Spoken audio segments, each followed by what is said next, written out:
Bienvenue sur Top Invest, la chaîne des tops d'investissement. Ici, on parle essentiellement d'entreprises de qualité. Alors, aujourd'hui, je vais vous parler d'une entreprise en particulier. L'image que vous avez devant vous a une raison. C'est une raison, c'est pas pour rien que je l'ai mis présentement ici.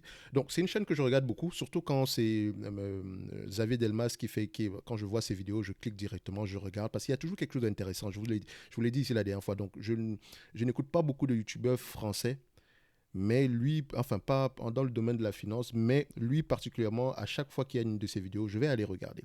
Et aujourd'hui, ce qui m'intéresse déjà, premièrement, la vidéo en cours présente donc la fin des géants de la tech. Il y a un très bon point de vue concernant le mode. Vous savez que quand on parle d'entreprises de qualité, on parle surtout d'entreprises qui ont des avantages concurrentiels. Donc le mode en anglais, donc ou d'ouvre en français. Mais on préfère dire ça le mode parce que ça a plus de gueule. OK? Donc, ici, il a parlé des GAFAM, ok? Il essaie de déterminer est-ce que les GAFAM ont toute la valeur. Il a pris un exemple particulier sur Facebook, ok? Ainsi que sur Netflix. Et j'ai bien aimé d'ailleurs son point de vue sur Netflix et sur Facebook, je connaissais déjà. Mais sur Netflix, surtout, ça m'a dit, ok, ça m'a présenté la chose sur un autre modèle. En fait, il a présenté ici le nombre de mentions sur les réseaux sociaux. Donc, Netflix est plus mentionné sur les réseaux sociaux que HBO, Disney et tout le reste. Donc, normalement, soit c'est un signe de popularité. Enfin, ça peut être dans le bon sens comme dans le mauvais sens également. Donc, il a montré cette information-là, mais c'est même pas ça qui m'intéresse. En fait, le tableau qu'il utilise ici provient de Statista. OK? Et Statista, quand vous allez sur Internet, OK, on va cliquer sur Statista. Statista. OK?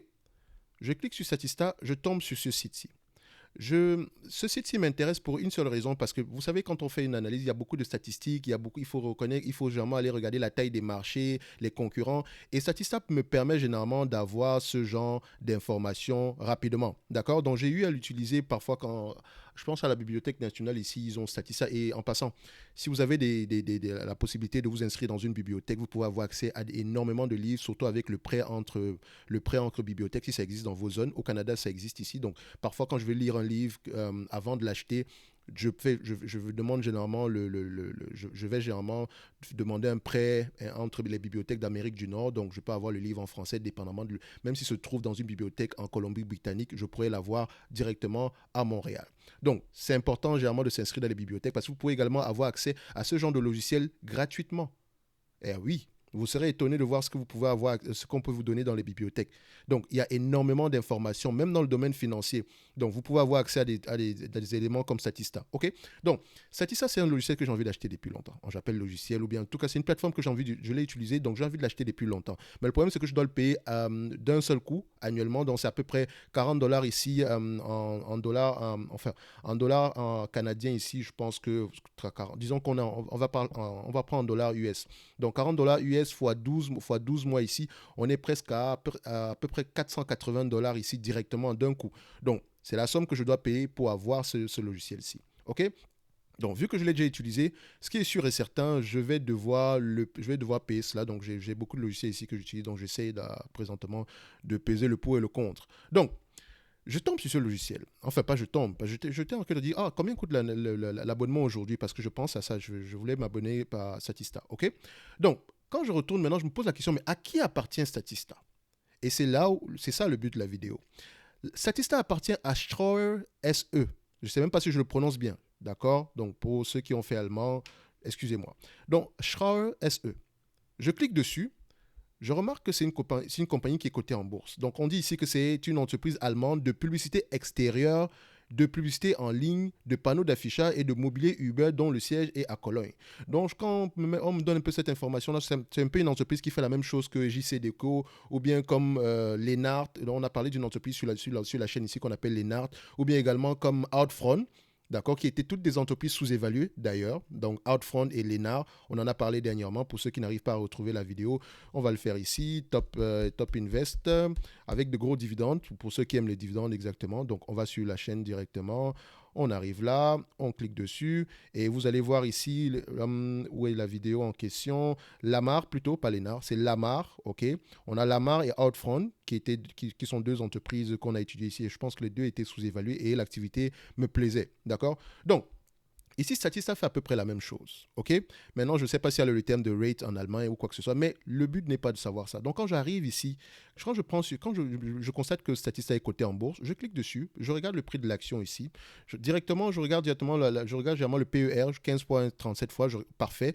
Moi, ça m'intéresse à 15,37 fois. S'il y a de la croissance, c'est encore tant mieux. Je regarde le rendement ici. Généralement, c'est l'une des choses que je regarde en dernière parce que ce qui m'intéresse avant tout, c'est la capacité de l'entreprise à pouvoir générer au moins des free cash flow stables et croissants ou croissants dans le temps. D'accord? Donc, le dividende, rachat d'actions, c'est l'allocation du capital. Ça, c'est une évidence. Donc, ici, on regarde Schroer. Je regarde du prix de l'action. Donc, mes vieux réflexes d'analyse technique reviennent. Parce que pour ceux qui ne le savent pas, j'ai commencé avec l'analyse technique, le Forex et tout le reste. Donc, ça, c'était avant aux environs des années 2010. Et un jour, je vais vous raconter l'histoire dessus. Ce qui est sûr et certain, un jour, aujourd'hui, je l'utilise juste plus parce que j'aime savoir où est-ce que je mets les pieds. Mais ça ne veut pas dire que ce n'est pas important. Généralement, parfois, je peux l'utiliser par rapport à mes prises de position. Par exemple, si cette compagnie-ci m'intéresse, je sais qu'on est présentement sur un support assez intéressant. D'accord? Donc, si on est sur un support assez intéressant et que l'entreprise également m'intéresse en termes de qualité, je vais l'acheter à ce niveau-ci et peut-être au lieu d'allouer 1, 2, 3% de mon capital, je pourrais même mettre 5% parce que je me rends compte qu'ici, on est sur un support assez fort. Mais le support ici peut être brisé également. Donc, si la compagnie m'intéresse déjà et que le prix actuel est correct, si ça va plus bas que ça, je peux racheter plus. Donc, quand je regarde ça, je vois que le prix a baissé. Moi, j'aime acheter les entreprises dont le prix baisse. Sérieusement. Pourquoi? Parce que pour moi, c'est synonyme de solde. Vous allez voir, la plupart des entreprises que je présente et où je suis très optimiste, généralement, c'est parce que le prix a baissé. Et le prix a baissé, ça ne veut pas dire que l'entreprise est mauvaise. Non. Parfois, ça peut être lié à un problème temporaire. À vous maintenant de déterminer si le problème est temporaire ou durable. Et c'est là où la vraie analyse commence. Enfin, c'est là où l'analyse qualitative est importante. OK? Donc, on arrive sur Schroer. Je regarde l'entreprise ici. OK. Je vais maintenant aller regarder les rapports financiers. Enfin, les états financiers. J'arrive sur Schroer. J'ai la description ici déjà. Je vous l'ai montré tantôt. Donc, je viens ici et je clique sur Historical Graph. OK, donc ce logiciel-ci est gratuit à la fin de la journée. Donc pour ceux qui veulent aller, tout ce que je fais ici n'est pas payant. Vous pouvez aller vous abonner et vous pouvez l'utiliser de la même façon que je fais ici présentement. Donc ici, quand j'arrive sur Schroer, je prends quoi? Je regarde le revenu. C'est la première chose que je vous ai toujours demandé de regarder en premier. On regarde le revenu, stabilité ou croissance des revenus. C'est ce qu'on se pose comme question parce qu'on aimerait investir dans des entreprises qui ont la capacité d'au moins maintenir leurs revenus stables. La croissance, maintenant, s'il y a, tant mieux. Ici, j'observe quoi? Je vois qu'on est une entreprise à peu près en croissance. OK? Donc, la croissance ici, soit elle est par acquisition ou de manière organique, vous allez pouvoir aller vérifier ça quand vous allez approfondir la lecture des rapports financiers. Mais moi, déjà, ce que je vois ici, ça me plaît. OK? Revenu 1,750 milliard. On vient sur notre graphique ici, 1,750 milliard. OK? Ensuite, qu'est-ce qu'on regarde en deuxième? Bon, moi, généralement, je regarde le gross margin. Je ne vous présente pas souvent ça dans mes vidéos, mais je regarde le gross margin. Enfin, les premières vidéos, on regardait le gross margin parce que ça me permet de regarder ici si l'entreprise a un certain pricing power. Mais il faut toujours comparer cela avec les EBITDA parce que vous pouvez avoir des marges brutes qui diminuent alors que vos marges EBITDA restent stables. Ça veut juste dire qu'à la fin, ça peut être une manipulation comptable ou bien à la fin de la journée, l'entreprise peut vendre un produit à un prix moins élevé tout en dépensant moins d'argent en termes de dépenses opérationnelles au niveau des employés, etc. Donc, l'essentiel, c'est de maintenir les marges de profitabilité à un certain niveau. Donc, EBITDA, marge premier niveau. Après ça, vous avez la marge opérationnelle. Après ça, vous avez la marge nette et les free cash flow. Donc, ici, quand je regarde la marge brute ici, donc, je peux constater ici que l'EBITDA a tendance à augmenter sur les dernières années. C'est bien, on est à peu près une 42% ici sur les derniers mois. D'accord? Donc, je vois ici qu'en moyenne, à peu près depuis au moins 2018, on est à peu près sur les 35-40% par là. OK? Donc, ici, je constate qu'il y a un creux. Donc, on quitte de 30% à ici. Qu'est-ce qui s'est passé? Il faut répondre à cette question-là. C'est important. Mais déjà, je vois qu'on retourne à peu près à des niveaux qu'on a connus en 2008-2010. D'accord? Donc, on revient ici. Ça, c'est la marge brute, c'est correct. Maintenant, je vais regarder la marge EBITDA. Donc, ici, marge EBITDA directement. Ici, ça commence à me plaire ce que je vois. Revenu croissant, marge brute croissante à peu près. Et ici, les marges EBITDA, oui. Ici, on a à peu près des stabilités des marges EBITDA. D'accord? Et sur les dernières années, ici, donc à peu près depuis 2018, ici, on a à peu près des marges EBITDA aux alentours de 30%. C'est parfait. Une fois que la marge EBITDA est vérifiée, qu'est-ce que je vais aller regarder? Je vais aller regarder ici les marges nettes. Alors, net income margin ici, je compare les net income margin, on les prend, on met en histogramme, boum. Je vois ici que les net income margin, là par contre, c'est un peu, on se pose la question de savoir est-ce que ces net income sont à peu près ça. Donc ici, je vais le mettre ici sur à peu près annuellement pour essayer de voir.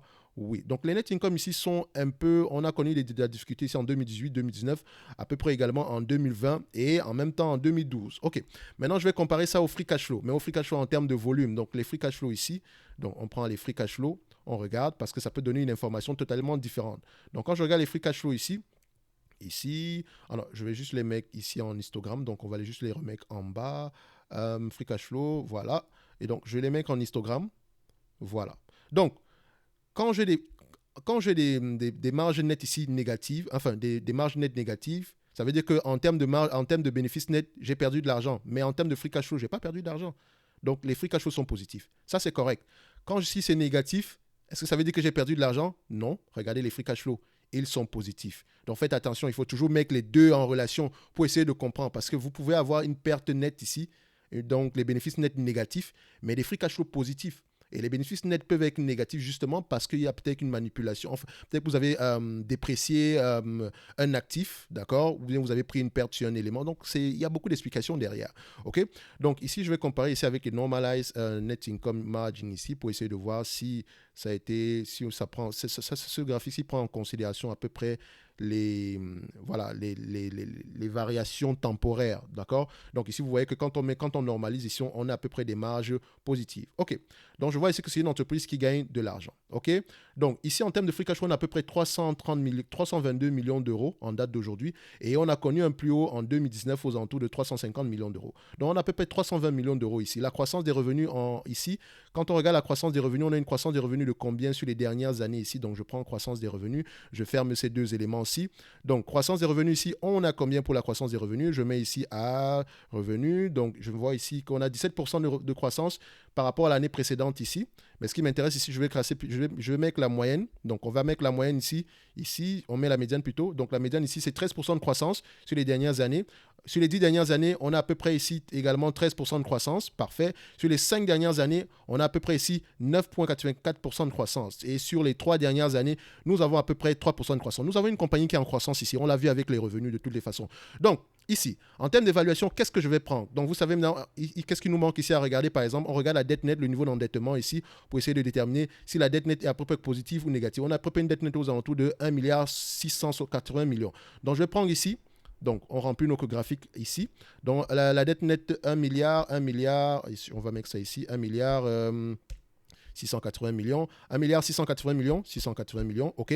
En termes de croissance, ici, on a au moins une croissance minimum de 5% sur les dernières années, 3% sur par rapport aux 5 dernières années. Mais on a une entreprise en croissance ici. Je pense qu'on a au moins 5% minimum. Alors, au niveau des free cash flow, on ne va pas les prendre en pourcentage, je vais les prendre directement en volume. Donc, 322, on va mettre ici 322 millions, OK? Ça, c'est le free cash flow actuel sur les 12 derniers mois. Alors, qu'est-ce qu'il nous manque ici? Il nous manque ici les PER. Alors, vu que ici, j'ai la possibilité d'avoir ici le ratio par rapport au free cash flow, donc j'ai le price to free cash flow. Donc, je vais prendre le price to free cash flow. N'oubliez pas que le price to free cash flow, le PER, ce sont des rendements. Donc, quand vous avez un price to free cash flow de 10%, de 10 fois les bénéfices, ça veut dire que vous avez un rendement de 10%. C'est-à-dire que si on vous distribue la totalité des free cash flow en dividende, vous aurez un rendement de 10%. Donc, c'est comme ça qu'il faut penser. Donc, ici, quand on a des free cash flow de 8,1 fois les bénéfices, ça veut dire qu'en réalité, si vous prenez 100 divisé par 8,1, ça vous donne ici un rendement de 12%. Donc, si on vous donne la totalité des free cash flow en bénéfice, en free cash flow, si on vous donne la totalité des free cash flow ici en dividende, vous aurez 12% de rendement.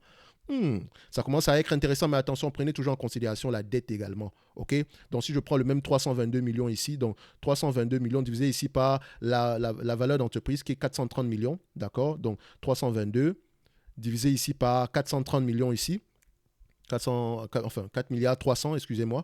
On a à peu près 7% de rendement, ce qui n'est pas mal, surtout quand vous avez de la dette. Donc, ça commence à être intéressant. OK? Donc, maintenant, je cherchais ici le price to free cash flow. Donc, on va rechercher ici la médiane du price to free cash flow. Alors, qu'est-ce que ça nous donne? Médiane du price to free cash flow. Parfait. On a ici 14 fois, 15 fois les bénéfices, c'est parfait. Et en même temps, en passant, si vous n'êtes pas abonné à la chaîne, abonnez-vous, ça fait toujours plaisir. Mettez un like. Vous savez que je ne demande jamais aux gens de s'abonner de toutes les façons. Parce que je pense que si vous trouvez que ce contenu est de qualité, selon vous, vous allez vous abonner. C'est une évidence. Moi, je le fais sans qu'on me le demande. D'accord? Donc, je le demande quand même, ça me fait plaisir toujours. Donc ici, on constate qu'on a 14,5, on a 14 points, en moyenne c'est 14 fois les bénéfices, donc 15 fois les bénéfices, on peut se dire comme ça en moyenne depuis 2010. Alors, sur les 10 dernières années, on est plutôt en moyenne à 14 fois également les bénéfices, en moyenne, ok. Donc c'est parfait, je pourrais prendre 15 fois les bénéfices. Et s'il vous plaît, en prenant même 15 fois les bénéfices, je pense même que je sous-paye, d'accord? Parce que 15 fois les bénéfices, ça représente à peu près un rendement ici de 6,67%. D'accord? Donc, on va prendre 15 fois les bénéfices. Il n'y a pas de souci par rapport à ça, parce que je suis même tenté à prendre 17 fois les bénéfices par là, mais on va prendre ce que le marché a l'habitude de payer. OK? 15 fois les bénéfices. OK? Donc, on va prendre des PER ici, ou bien des free cash flow, le price to free cash flow ici de 15 fois les bénéfices. D'accord? Dette nette, elle est là. La qualité de dividende, on va y revenir. Le nombre d'actions, est-ce qu'on a pris le nombre d'actions ici? On va regarder sur le nombre d'actions, on essaie de déterminer est-ce qu'on a un nombre d'actions qui est stable ou croissant? On veut plutôt une décroissance ou une stabilité. Ici, on a une stabilité dans 57 millions. Donc, on va mettre 57 millions 200. Je vais l'arrondir ici à 5. On va mettre 57 millions. Ça ne change pas grand-chose. 57 millions, bon, vous aimez la précision, je sais également. 57 millions, point 16. OK? Voilà. Maintenant, la qualité du dividende, on va y revenir. On a tous les éléments nécessaires pour faire notre analyse, n'est-ce pas? Premier élément, le revenu, on ne va pas l'utiliser parce qu'on a déjà le free cash flow. Donc, quand on prend le free cash flow ici, multiplié par combien? 15 fois les bénéfices, ça donne combien? 4 milliards 830. 4 milliards 830 moins la dette nette qui est aux alentours de 1 milliard 680.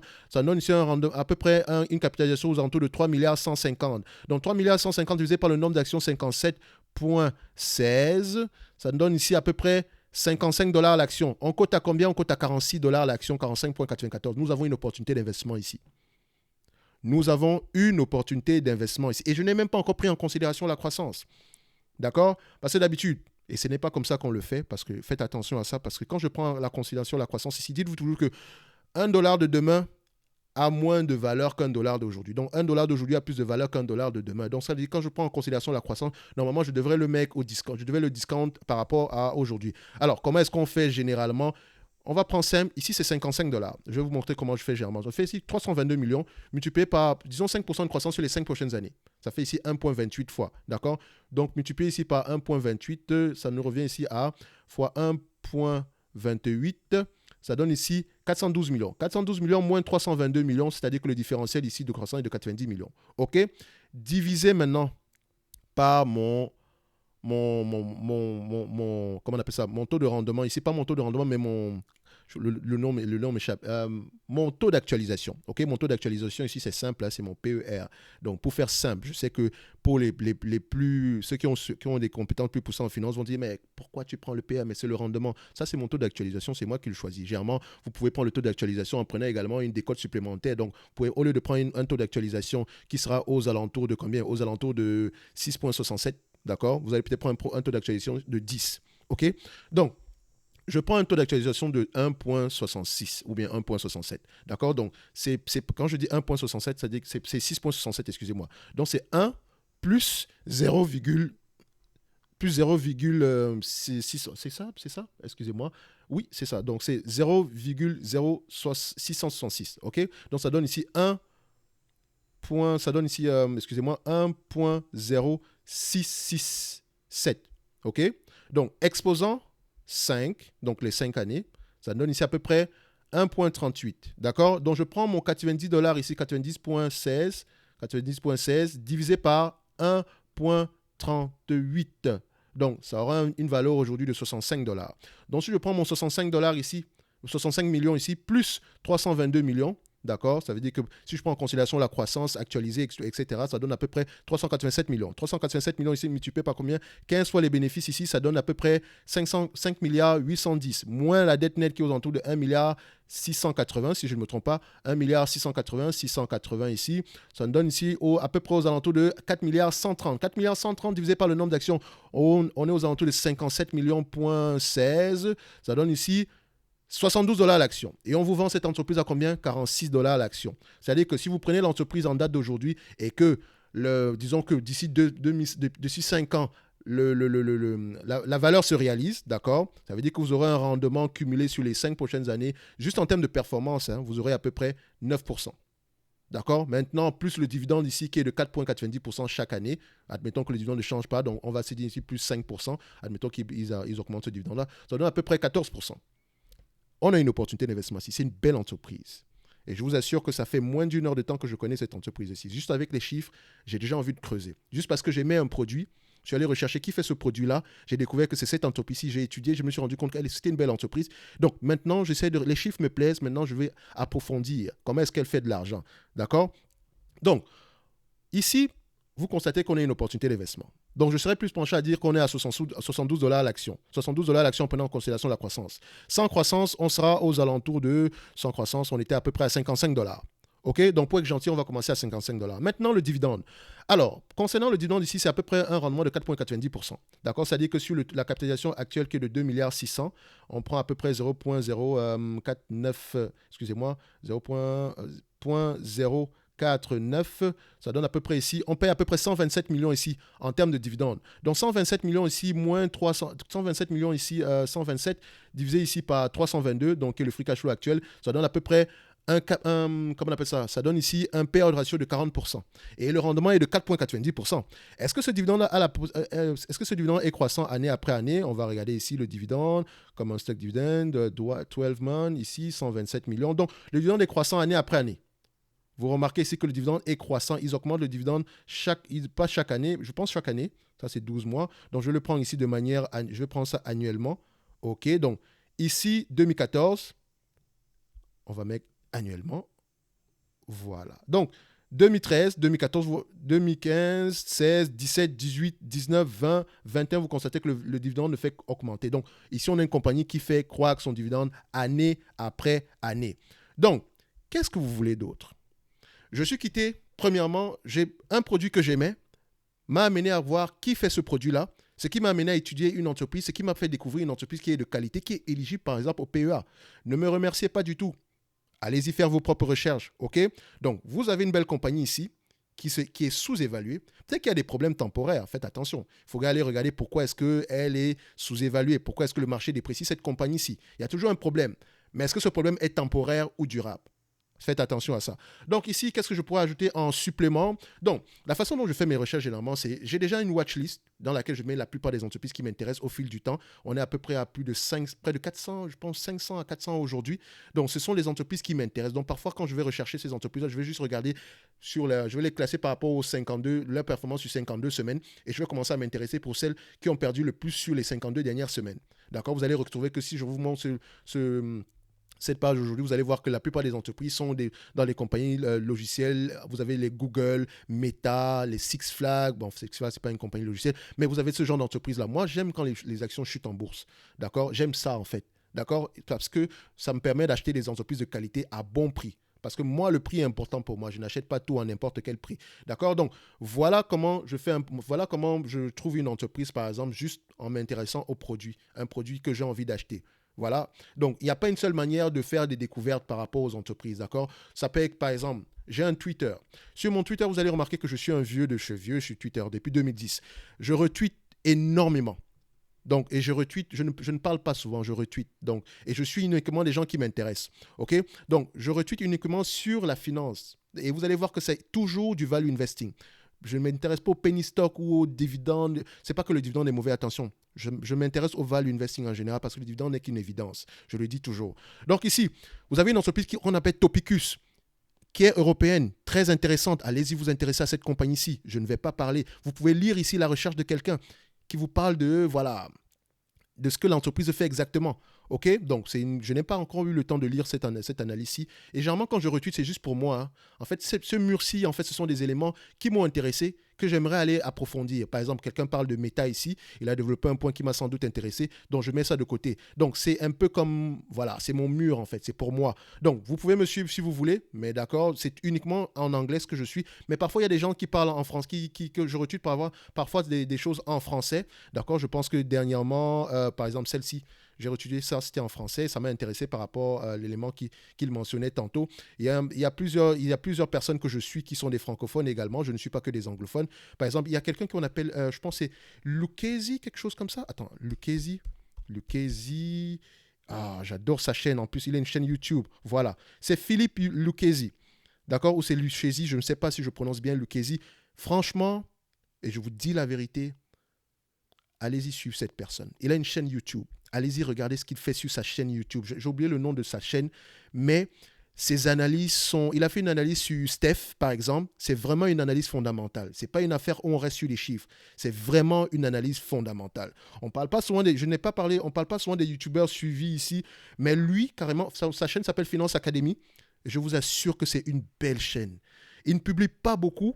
Il n'a peut-être pas le nombre d'abonnés qu'il mérite. Et franchement, voici des gens qui méritent au moins les 100 000 abonnés parce qu'il y a de la qualité sur cette chaîne. Il y a franchement de la qualité sur cette chaîne. Allez-y, regardez ce qu'il présente généralement. C'est vraiment un investisseur, d'accord? Par exemple, il a souvent des interviews qui me plaisent très souvent. Donc, allez-y, regardez sa chaîne et abonnez-vous massivement à sa chaîne. Je ne le connais pas, il ne me connaît pas. Et franchement, moi, à chaque fois que je vois une de ses vidéos, je vais aller regarder. Quand il parle d'argan ici, il vous donne les informations plus pointues que ce que moi, je vais vous donner ici. Parce que moi, je me limite aux chiffres. Et je vous ai toujours dit que c'est 50% du message. Maintenant, l'autre 50%, vous pouvez le faire. C'est l'une des meilleures chaînes YouTube, et je dis bien meilleure chaîne YouTube francophone dans le domaine des investissements. C'est vraiment de la qualité à l'état pur. Meilleure que ma chaîne. Hands down. D'accord? Meilleure que ma chaîne à la fin de la journée. Il faut reconnaître, il faut dire la vérité. Donc, allez-y, regardez. Il fait des analyses ici. Par exemple, il a fait des analyses des joyaux. Il a un site web où il vend ses analyses. Parfois, certaines sont gratuites également. Donc, vous pouvez aller regarder sa chaîne. Il a fait des analyses sur Steph, par exemple, que j'ai bien aimé. Donc, c'est quelqu'un que je suis énormément. D'accord? Donc, on va se limiter là. La vidéo, juste pour vous montrer que, en quittant d'une entreprise et d'un produit qui me plaît, je peux regarder l'entreprise qui est derrière et je peux trouver, voilà, je peux me retrouver en train d'analyser une entreprise de qualité comme ça. Juste parce que j'ai regardé une entreprise, juste parce que je me suis intéressé à un produit. Par exemple, autour de moi, je suis très curieux. Et autour de moi, généralement, quand je me pose toujours la question, mais qui fabrique ce produit-là? Allez, devant moi, j'ai un produit, c'est de la crème. C'est Unilever qui fabrique cela. Je suis sûr que quand je regarde chez moi, tout ce qui va concerner les produits de beauté, les choses comme ça, je vais trouver Unilever. Donc là, présentement, j'ai un déodorant Axe devant moi. C'est encore Unilever. Je m'en étais même pas rendu compte. Mais les opportunités d'investissement sont autour de vous. Les vraies opportunités, je veux le dire, sont autour de vous. Vous allez dans la cuisine, regardez le frigo, vous allez voir la marque Whirlpool, sans doute. Ou bien une autre marque, mais vous allez remarquer que peut-être c'est Whirlpool qui fabrique, c'est la même marque. Vous allez regarder autour de vous, dans votre frigo, il y a des éléments de Seb. Et en passant, Seb Group. Seb Group, par exemple, c'est une entreprise qui est sous-évaluée.